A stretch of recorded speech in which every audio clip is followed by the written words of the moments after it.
Okay, now our next speakers are professionals from Zayed University in Abu Dhabi. Pinar Ayber is a senior instructor and the chair of the Department for English and Writing Studies. She holds an MA in TESOL and is a fellow of Higher Education Academy. Dr. Zeina Hojej is an associate professor and the chair of the Education Studies Department. She holds a Doctor of Education in Educational Leadership and Administration. She is also a fellow of Higher Education Academy. In their presentation, they will be sharing a research on the effects of intercultural awareness on reading. And the title of their presentation is Promoting Intercultural Awareness Through Story. So,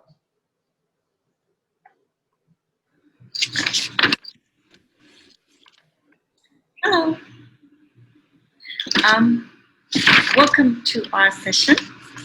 First of all, I'd like to thank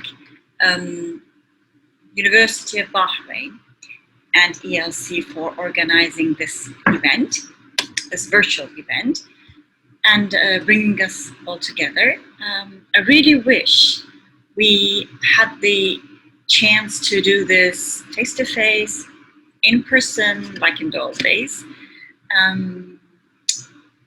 And I also wish you and your families are healthy and safe. So this is a presentation by Pinar, myself, Özdemir Ayber, and Zeina Hojej.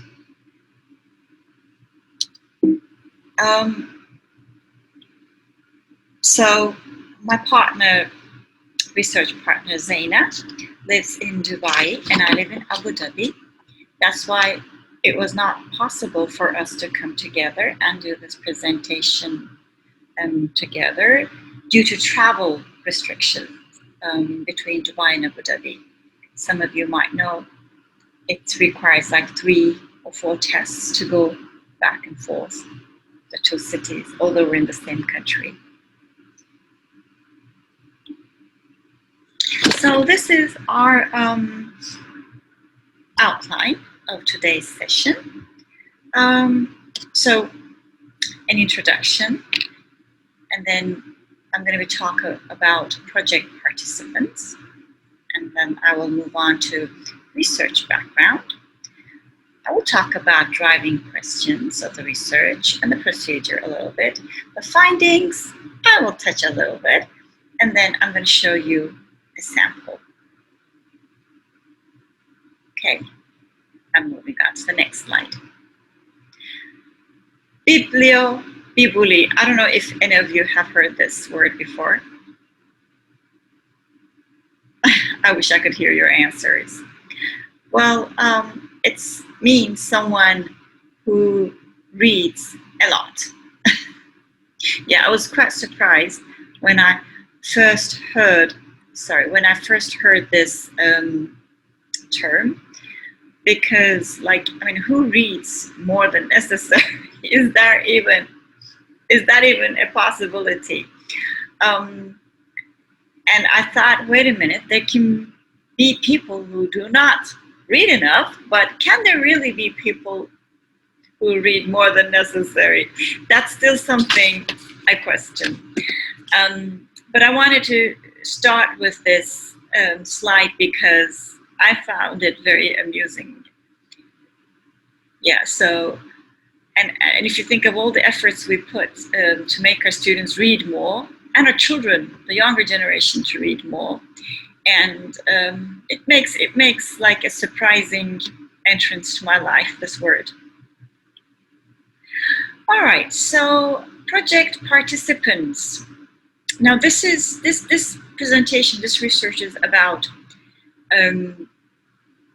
how reading could be used explicitly to create cultural awareness in classrooms. Now, we have female Emirati higher education learners that we worked on, as we both teach at a state university here. And in total, we have 39 students. They're like B1 level, SAFR B1 level learners.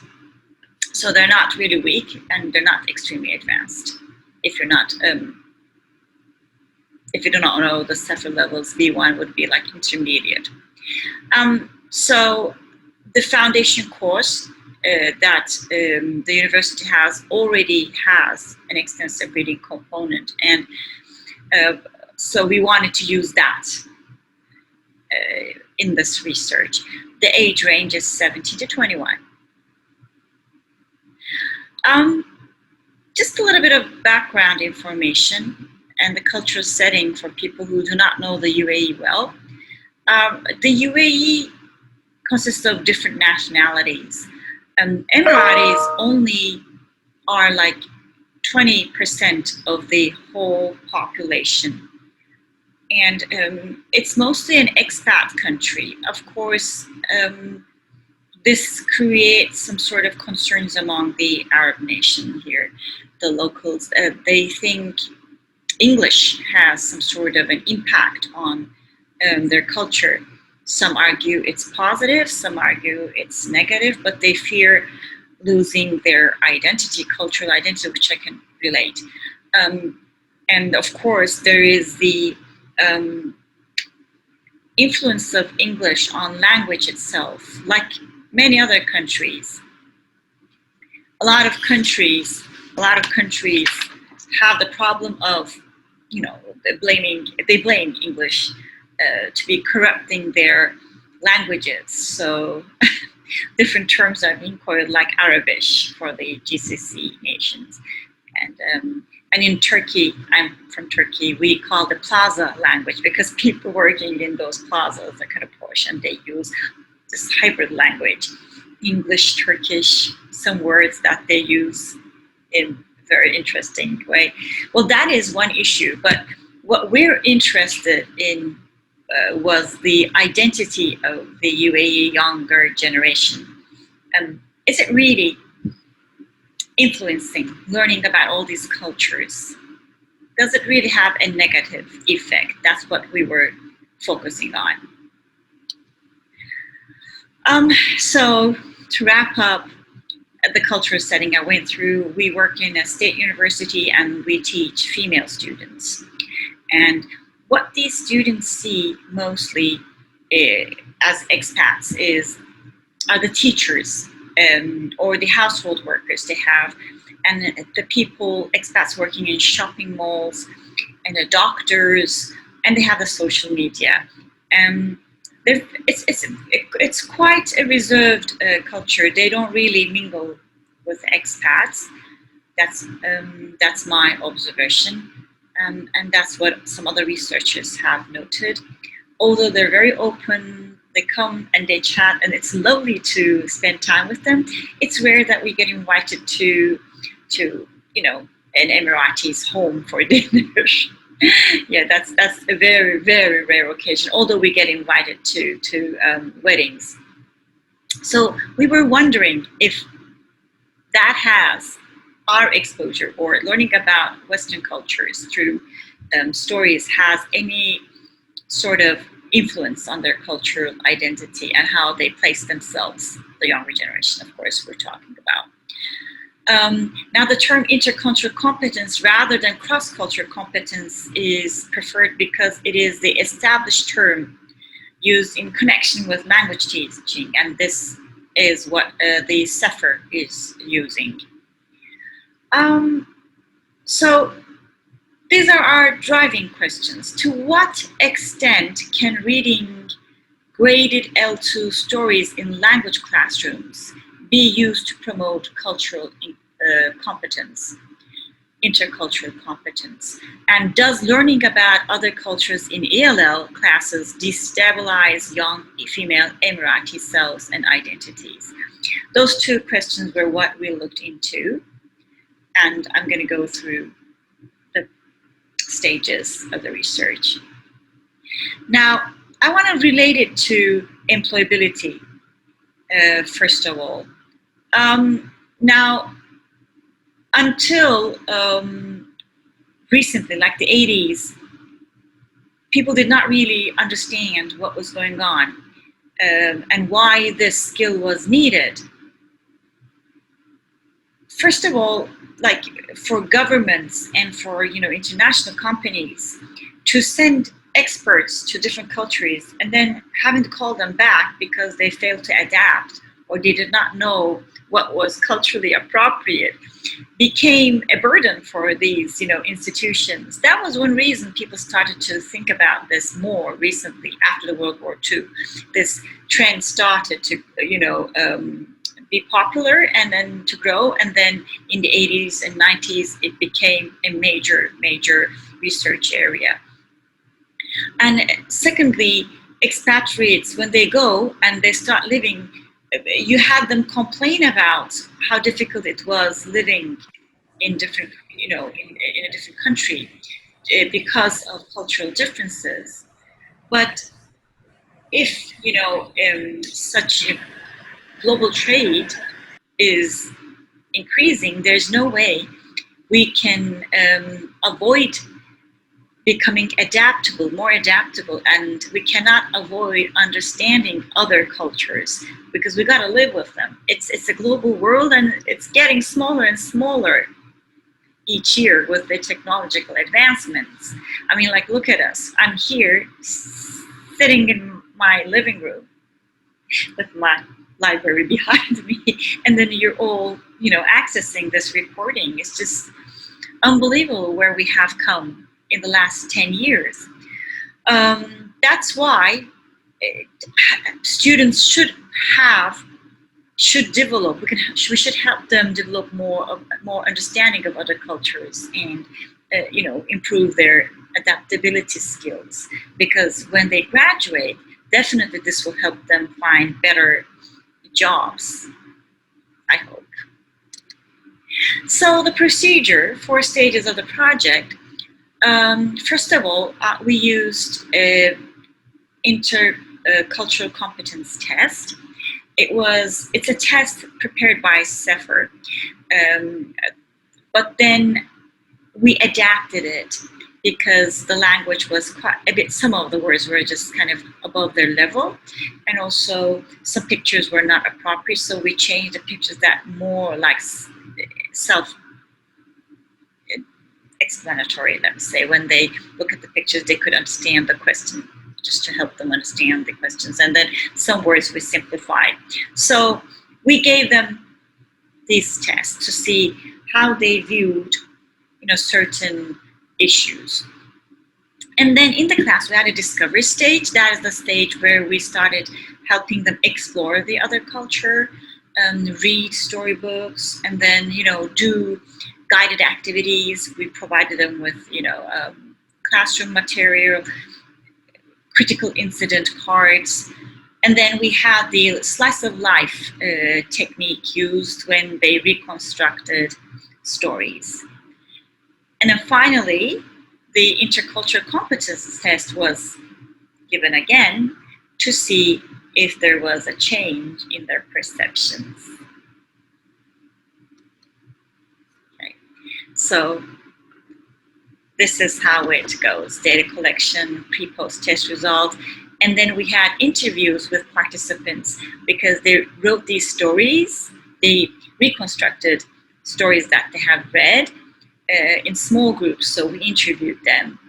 And then on top, we shared the pre and post results with the students, and we had focus groups to discuss the answers. We went through the answers and we collected data on that as well to understand their experience and why the answers might have possibly been changed. And also, we have some reconstructed stories. Those stories that they rewrote using the slice of life strategy, we collected more data during the interviews that we had with them. So as I said before, this intercultural competence started to gain momentum after the World War II. There was a new world order and new business opportunities. The worldwide trade just began to be a thing, which was not the case before the World War II. And the advancements in technology, of course aviation as well, had a big impact. And then people just realized just knowing the language was not enough. to be successful in communicating effectively and adapting and living in other cultures. So this test that we used is based on Byram's claims. He thinks speakers need to have, they need to pay attention to 5 savoirs: knowledge, and then interpretation, and then awareness, discovery, interaction skills, and attitude. So based on his 5 savoirs, the test was created, and 3 parts, 3 of the savoirs were used: knowledge, attitude, and skills. So that's what we used, and this is what the test is based on. Here is another visual. So this is what Didrov has created based on Byram's theory, and he grouped what is meant by skills, attitudes, and knowledge. Okay. Yes, so I'm moving on to the next slide. So during the discovery stage, what we did was first of all, the students, as I said before, already have, the curriculum already has an extensive reading program. So what they have to do is they have to select some stories and they have to read them outside the classroom, not during the classroom. And then there is a program called M-Reader, and then they have to, after they read, they have to go there and answer the questions. So that is an easy way to follow how many books they have read, and they get a score. This is the extensive reading M-Reader program that the university uses. So after they read, for example, the student, these are the books that she has read and the scores she got. So this comes to the faculty, and then the students get a result. And then it's part of the grading system. But there is nothing that we do in class. It's just something they do on their own time. But what we did was we wanted to move to some explicit culture teaching. So after they chose their stories, we asked them to form small groups, like 3 people or 4 people max, and we handed these out. So those students read the same stories, and they answered this worksheet. So, and then they submitted it. So they kind of deconstructed everything and summarized the stories. And then, of course, after doing some critical incident cards, activities, like we gave them situations and they had to discuss, like, this is how they do things in Spain. How about you? If it happened to you, what would you do? There were a lot of activities. And in the publication, once the article is published, you will be able to see those cards. They spent a lot of time discussing cultural issues in class and researching. And then they were asked to, within their groups, to come up with another story, using the same story outline, the plot, and the same conflict, but then using the slice of life strategy, they were asked to reconstruct the stories using a different setting, their own setting. They have to decide, discuss, and then come to an agreement amongst themselves, and then they have to rewrite the stories. So they had to fill this out. And this was also submitted as an assignment. Yeah, this is like what they did before, and then using this, they created their own stories. As an output task, students digitalize their versions of the stories using a variety of apps like Storybird, Nowmall, or Go Animate, Powtoon, Explain Everything, Puppet Pause. Excuse me.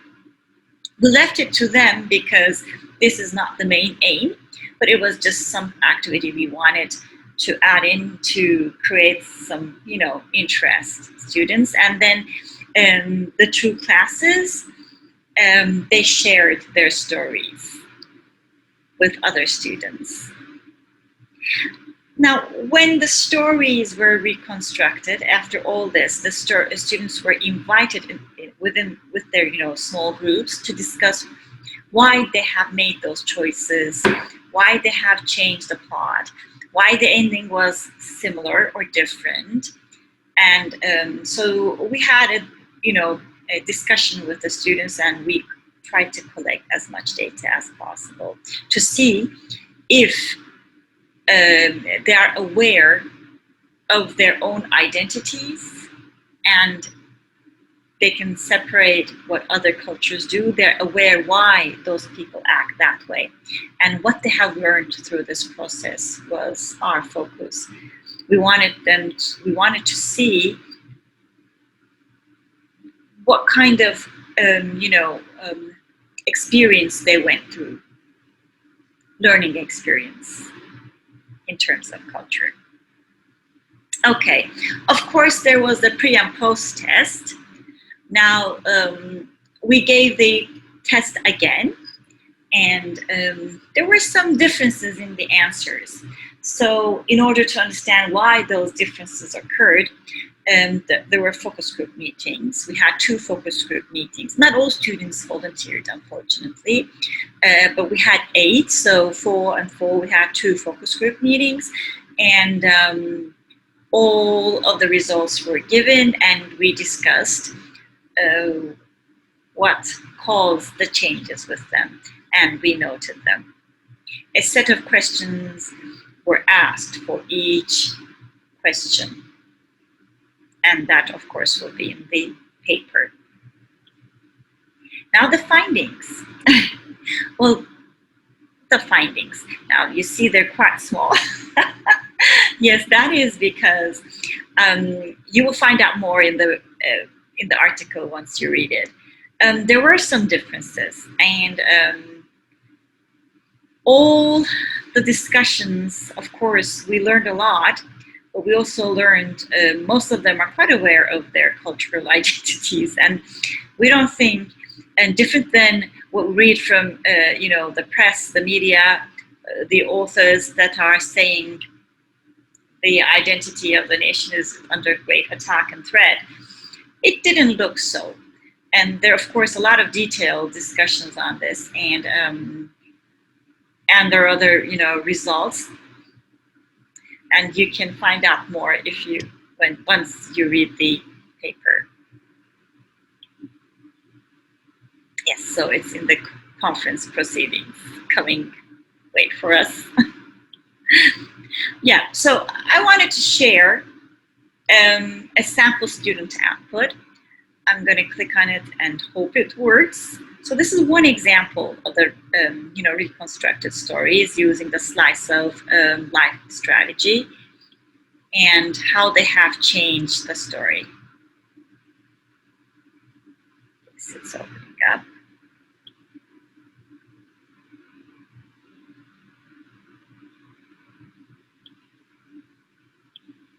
I want to share. I'm not sure if you can see. Let me see. Yes. All right. So the adventurer Buddy, we did not correct any grammar mistakes. This is as they have written it. Okay.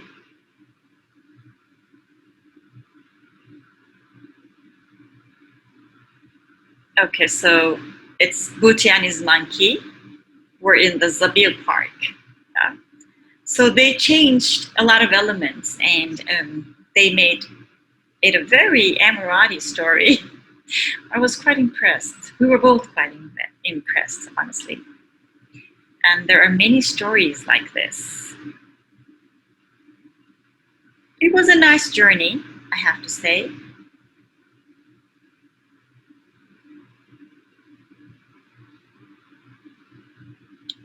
I'll leave you some time so that you can read it.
Yes, and I like this eagle over here. I found it to be quite a good example of cultural identity. I hope you have enjoyed our presentation. Feel free to contact us and ask questions. Let me just go back to the PowerPoint so that I can end the session. Yeah. Have a lovely day, and I hope you enjoy the rest of the conference. There's no QA because it's a recording, but I'm sure you will have some questions, so feel free to contact us. Goodbye.